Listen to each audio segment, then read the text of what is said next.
Hey everyone, it's me with another shop update. And yes, I am still right in the middle of the sliding door project.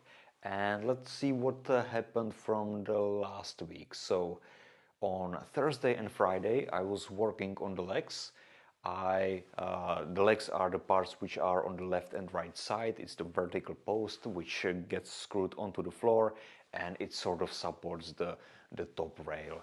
And yeah, I finished that. I had a small change of the plans right in the middle of the build because I learned that there are some features on the actual wall which will prevent movement. So I have to move the whole assembly slightly out of the wall, like 5 mm. So I had to change some parts of the legs, and once I finished that, I on Monday sent all of this to the painting company, and it should be done in upcoming days. So that's checked, and then I can focus. Then I focused on the other parts. I started with this strangely looking wooden structure, which is a mock-up of the actual wall. So I have the ability to mount all of the sliding door on it and just see how it moves, if it fills the space correctly, if there are some collisions and other things. So yeah, it's just a bunch of OSB boards which are screwed onto this two window frame. This will actually be filled with a wall, but I don't have enough material and it doesn't make much sense to fill this. So this is the actual opening. The thing behind it, that's my assembly table. So yeah, this is the actual wall which I have to work with. So it's relatively stable. It doesn't move much. I think it could hold the whole door. It shouldn't be that heavy assembly. I think it will weigh like, I don't know, 60, 70 kilograms, not much. So this should be okay. And with this, I think I finished this on Monday or Tuesday, Tuesday before noon. And then I started to focus on the top section.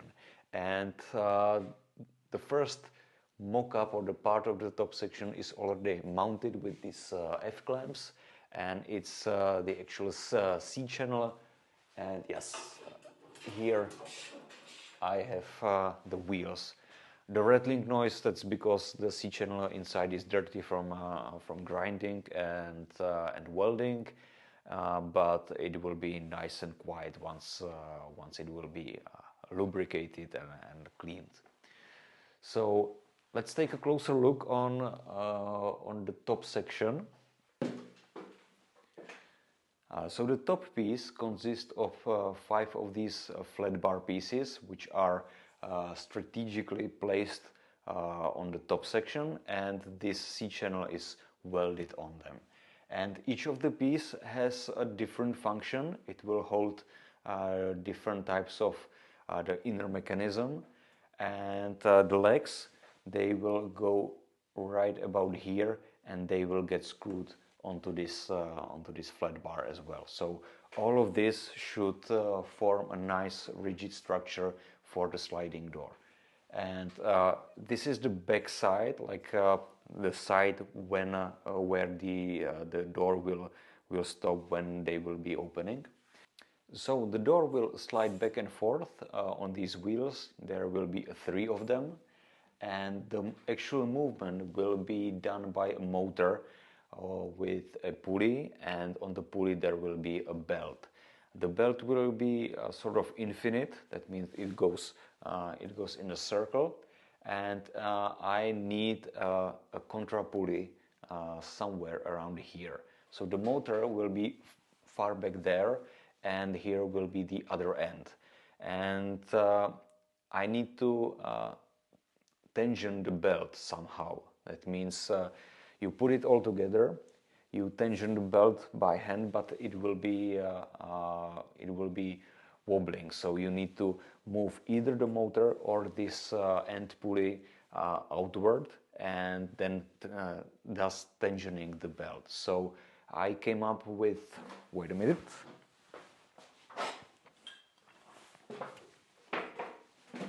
I came up with this part, which is a cage for the pulley.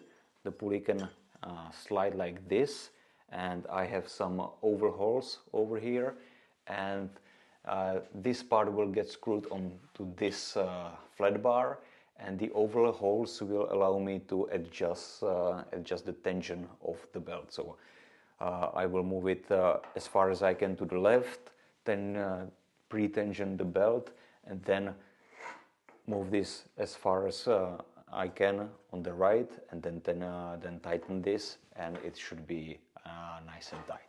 So this is one of the functionality which will be mounted on this part, and here on somewhere around here will be sensors for detecting the position of the sliding door. So there will be actually 4 sensors, 4 position sensors, which will tell me where the door actually is, and this couple of sensors will be for stopping the movement, stopping of the opening movement. So sliding door will go like this. Once it will hit the first sensor, the logic will start slowing down the motor, and once the end sensor will hit, the motor will shut off, and hopefully all of this will stay in the position.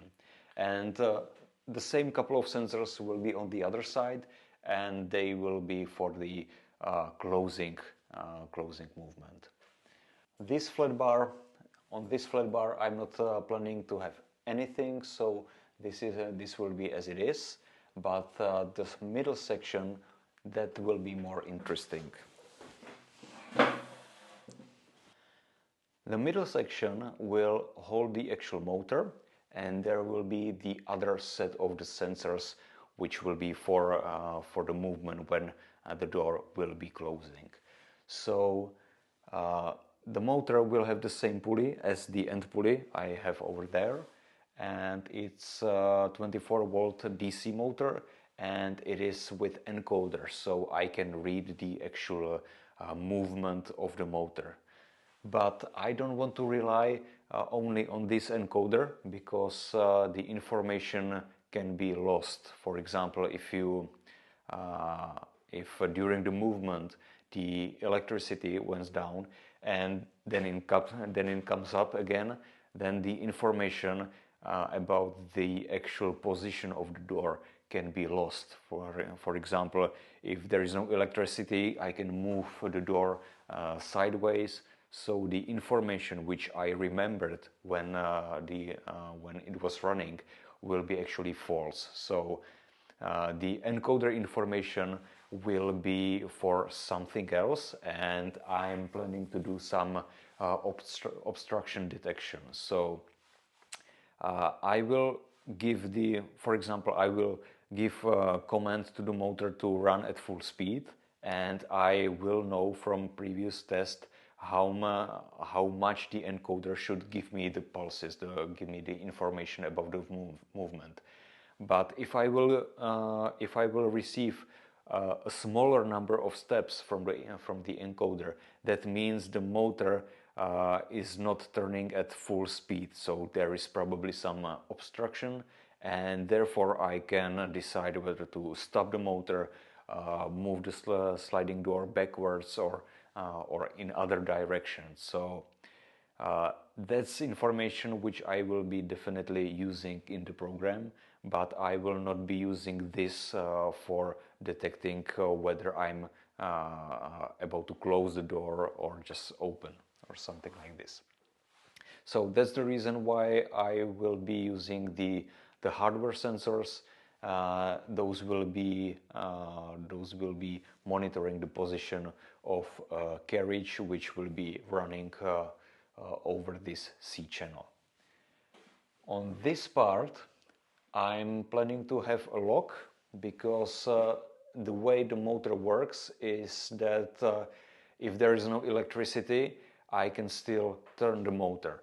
I thought that I'm buying a motor with a worm gear, which is self-locking, but actually it's some kind of bevel gear, and it's not self-locking when there's no power.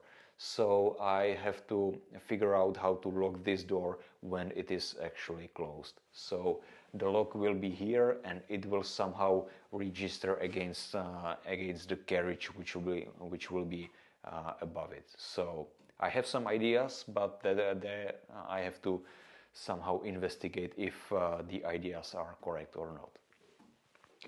And on the far end, on the corner piece, there will be nothing else but the mounting of the legs. So yeah, those are the inner mechanism of this door, which all of this I have to build somehow. For example, I have to fabricate and weld some kind of flange which will hold the motor. Here and there needs to be some flange for the sensors and some flange for the actual lock. So there are small features which I need to make, and they take quite some time. So I'm slightly running out of time, and I have one big unknown actually before me, and that's the sheet metal enclosure which will go around all of this and sort of hide and seal the mechanism from the naked eye.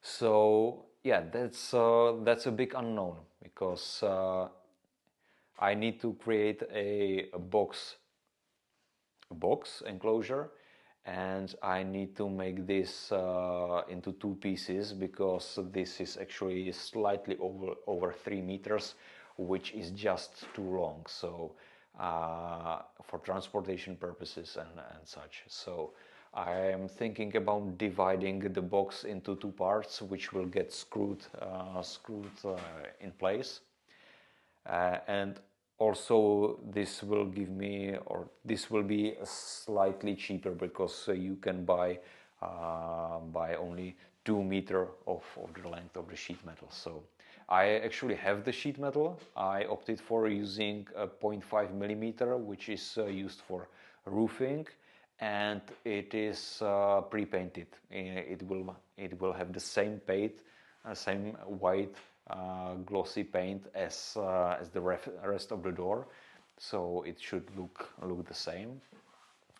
But I have a conundrum about how to bend it, because I'm running out of time. So I probably have to outsource this to some company, but that is a little bit difficult, because bending sheet metal is slightly complicated. For example, if you take 200 millimeters of white strip and you want to bend it 90 degrees right in the middle.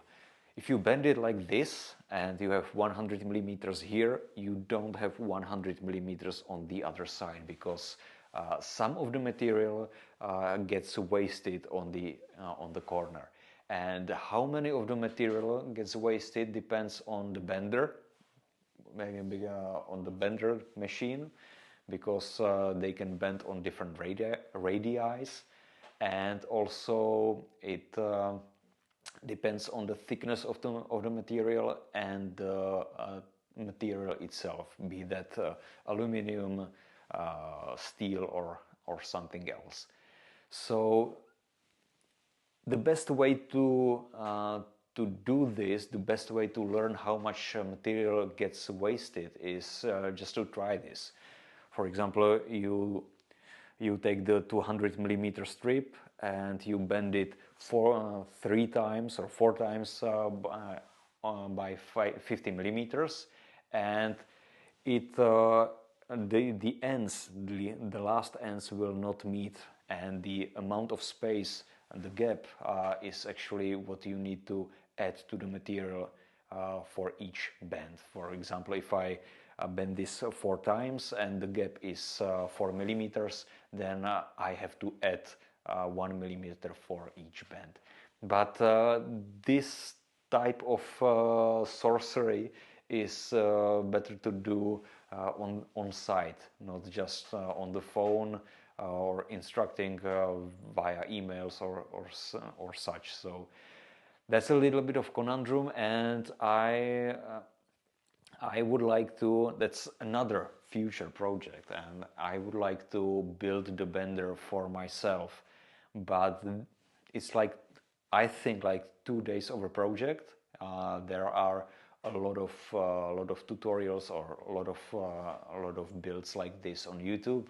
So it's not exactly complicated, but it would take me like 2 days, plus maybe sourcing the material and such.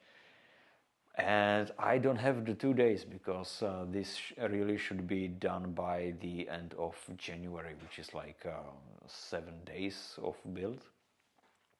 So yeah, I'm kind of postponing this part of the project because I'm not sure about how to do this, which way to choose. So yeah, this is a future decision for me, and yeah, the future Martin will definitely thank me for this. So I think that's enough talking for this shop update.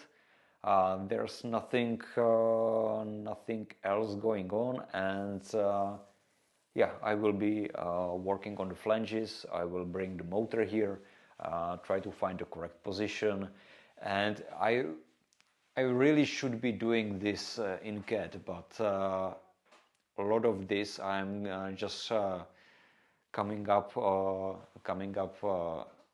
the fly, and yeah, a lot of the dimensions and a lot of the features are just made up with me sitting here looking at what I have and just drawing stuff in my notebook.